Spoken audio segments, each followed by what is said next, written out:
Queridos amigos, sejam bem-vindos ao canal Videira Espírita. Meu nome é Cristina Brito e este é o programa Gotas do Evangelho. Aqui juntos vemos as mensagens do Espírito Emmanuel, recebidas pela mediunidade de Chico Xavier e reunidas no livro Caminho, Verdade e Vida, publicado pela Federação Espírita Brasileira. Hoje nós vamos ver a mensagem de número 110. E esta mensagem, nós alguns dias atrás falamos sobre uma que se chamava reencarnação.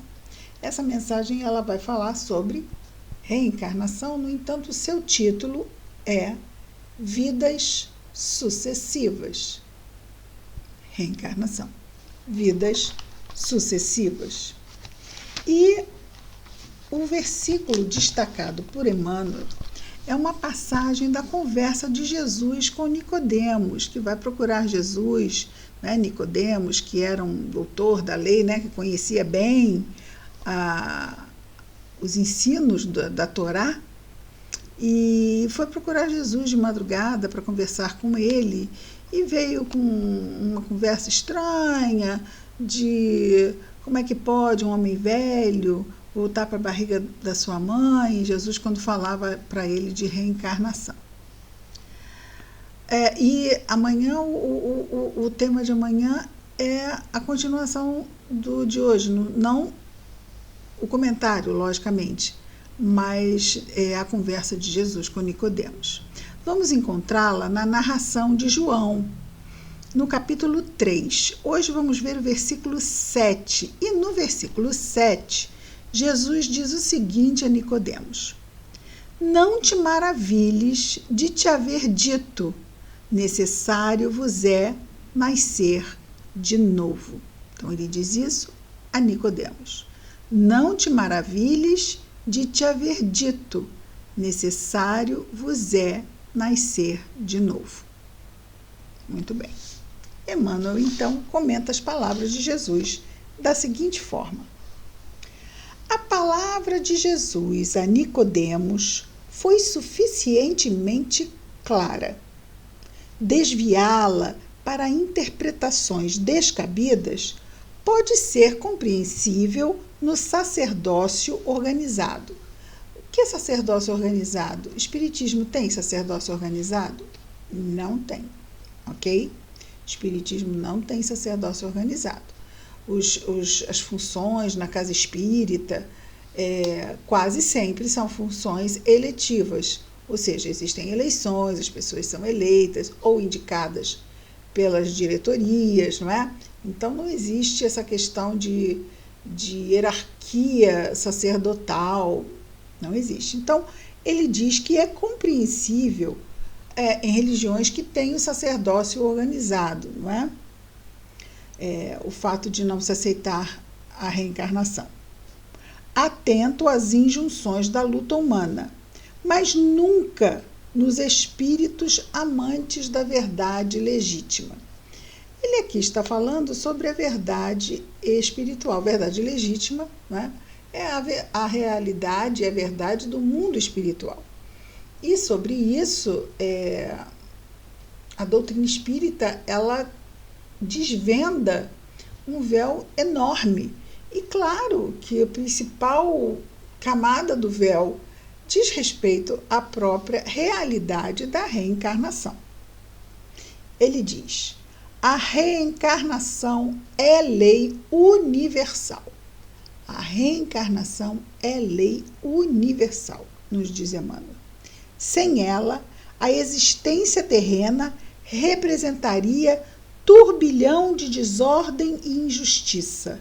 À luz de seus esclarecimentos da reencarnação, entendemos todos os fenômenos dolorosos do caminho.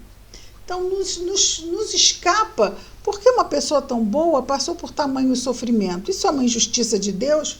Bom, nesse momento, eu catalogo Deus como um pai injusto. Como assim? Acabou a perfeição absoluta de Deus. Não pode ser.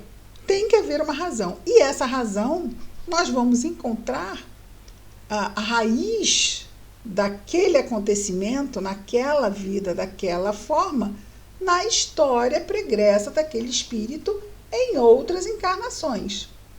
Para nós espíritas parece muito simples de se entender, mas não é dentro de outras doutrinas religiosas que não contemplam essa ideia, certo? O homem, nos diz Emmanuel, ainda não percebeu toda a extensão da misericórdia divina nos processos de resgate e reajustamento. É claro, se eu não computo, se eu não concebo a questão da reencarnação, eu vou achar que muitas das coisas que existem é injustiça e não estou percebendo que aquilo que eu considero injustiça, é uma pessoa tão boa passar por isso, não é? Na verdade, é uma expressão da misericórdia divina, exatamente pelas necessidades reencarnatórias daquele espírito. Então, o homem ainda não percebeu toda a extensão da misericórdia divina, e mesmo nós espíritas, que estamos lá tentando melhorar, muitas vezes nos acontecem coisas que nos desagradam, que nos frustram, e a gente fica meio assim, às vezes pode acontecer, um sentimento meio de, ai, como?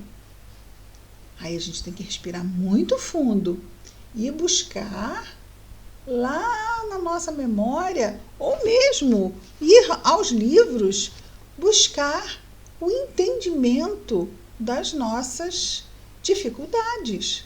Ora, se eu estou fazendo tudo muito certo, graças a Deus, onde está a razão por eu estar passando por tamanha dificuldade?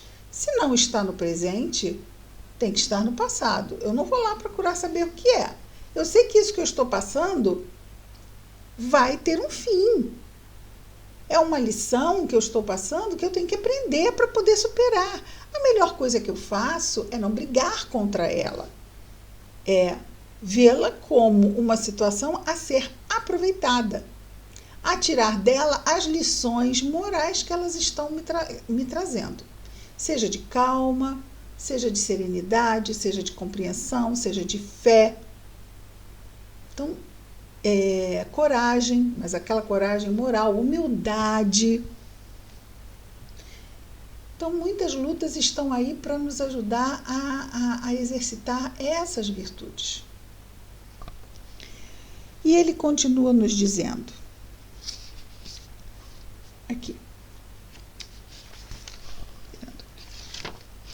entre os homens, o criminoso é enviado a penas cruéis, seja pela condenação à morte, que no Brasil não existe, não, constitucionalmente não existe, ou aos sofrimentos prolongados, muitos anos, uma penitenciária. Então, aqui na Terra, é assim que o criminoso se redime, vamos dizer assim. A providência divina, todavia, corrige amando. Não encaminha os réus a prisões infectas e úmidas. Determina somente que os comparsas de dramas nefastos, muito ruim, né? Troquem a vestimenta carnal e voltem ao palco da atividade humana de modo a se redimirem uns à frente dos outros. Então, tá tudo dando errado, a pessoa tá assim de mal a pior. Quando ela sair daqui, desespero, inferno eterno, não. Vai ficar um tempo lá e depois vai voltar. Seus mentores vão criar de novo uma oportunidade reencarnatória com um planejamento que atenda muitas vezes ao endurecimento de seus pontos de vista com relação ao uso do livre-arbítrio e voltamos cá para a carne, para realmente as provas e as expiações que nos oportunizam essa reparação, é a palavra correta, essa reparação dos erros do passado. E assim, retomamos o bom caminho do nosso progresso espiritual. Não que isso vá se dar, às vezes, de uma encarnação para a seguinte, Às vezes pode levar um pouco mais de tempo, 2 ou 3. Quanto tempo? O tempo que eu decidi levar até ceder ao bom senso, até ceder ao bem que está em mim, né? Até ceder ao homem novo que quer brotar em mim e deixar de investir nos padrões viciosos do homem velho que ainda habita em nós. E ele continua então dizendo: para a sabedoria magnânima, nem sempre o que errou é celerado, ou seja, perverso, como nem sempre a vítima é pura e sincera. Deus não vê apenas a maldade que surge na superfície de um escândalo. O escândalo é o resultado de um mal moral. Deus não vê apenas a maldade que surge à superfície de um escândalo. Conhece o mecanismo sombrio de todas as circunstâncias que provocaram um crime. Então, enquanto nós só vemos superfície, e a gente vai dizer, fulano tão bonzinho, sofreu isso. E aí, o fulano é mal porque ele fez aquilo com a outra pessoa. E, às vezes, as coisas, como ele bem diz aqui, não são tão simples, mas Deus sabe exatamente a raiz de todo o processo que acabou culminando num determinado ato infeliz. E ele caminha, concluindo, para a conclusão, dizendo o seguinte: o algoz integral, o algoz é o vilão, né? O algoz integral, como a vítima integral, são desconhecidos do homem, ok? O algoz integral e a vítima integral são desconhecidos do homem. O pai, contudo, identifica as necessidades de seus filhos e reúne-os periodicamente pelos laços do sangue. A abençoada família é o nosso ninho, né, de contato e de oportunidade de refazermos os laços de afeto. Essa é uma grande ideia de Deus. Fantástica, brilhante a família. Porque na família nós realmente conseguimos testemunhar virtudes poderosíssimas. Ela nos inspira, muitas vezes, testemunhos sobre os quais não os faríamos se não fosse dentro desse contexto. Tem pessoa que faz? Tem pessoa que faz. Mas isso é o quê? Já é o resultado de um exercício. A família é aquele grande nicho onde a providência divina junta muitas vezes espíritos muito antagônicos, porque naqueles elos de sangue, e às vezes a gente vê que nem assim funciona, tá? Mas é uma carta muito alta, por carta que eu digo assim, uma situação criada pela providência muito significativa por causa da questão dos instintos, né? Os nossos instintos, naturalmente, a gente protege aqueles que estão sob os nossos cuidados, sejam filhos ou pais. Isso é natural da questão da própria espécie, certo? Então, é por isso que junta a questão moral com a questão instintiva. É muito forte, né? Mas mesmo assim pode dar errado? Pode. Por quê? Livre-arbítrio. O algoz integral, como a vítima integral, são desconhecidos do homem. O pai, contudo, identifica a necessidade dos seus filhos e reúne-os periodicamente pelos laços do sangue ou na rede dos compromissos edificantes. Casamento, essa é uma, né?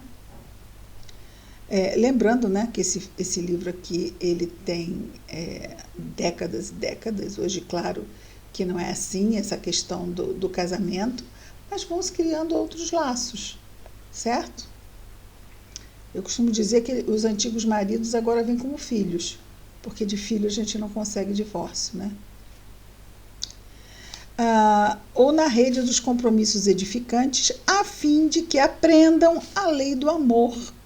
Então, todos esses laços de relacionamentos e familiares vêm para que a gente exercite esse aprendizado da lei do amor, entre as dificuldades e as dores do destino, com a bênção do temporário esquecimento. Ou seja, estamos lá dentro do lar e não sabemos quem foi quem no passado. Às vezes a gente até desconfia, mas saber nós não sabemos, e é muito bom que assim o seja. Amanhã vamos falar mais sobre isso, mas por hoje está muito bom. Vamos então orar a Jesus? Querido Mestre Jesus, obrigado, Senhor, por mais este dia. Obrigado, Jesus, pela bênção da reencarnação, por essa jornada que mais uma vez estamos percorrendo. Mas desta vez, Senhor, acreditamos de uma forma especial, buscando a Ti mais próximo, buscando ficarmos mais próximos de Ti, Senhor Jesus. Ajuda-nos em nossos esforços, ampara-nos, abençoa-nos, Jesus. Abençoa também o nosso anjo guardião e a nossa ligação com ele, Jesus.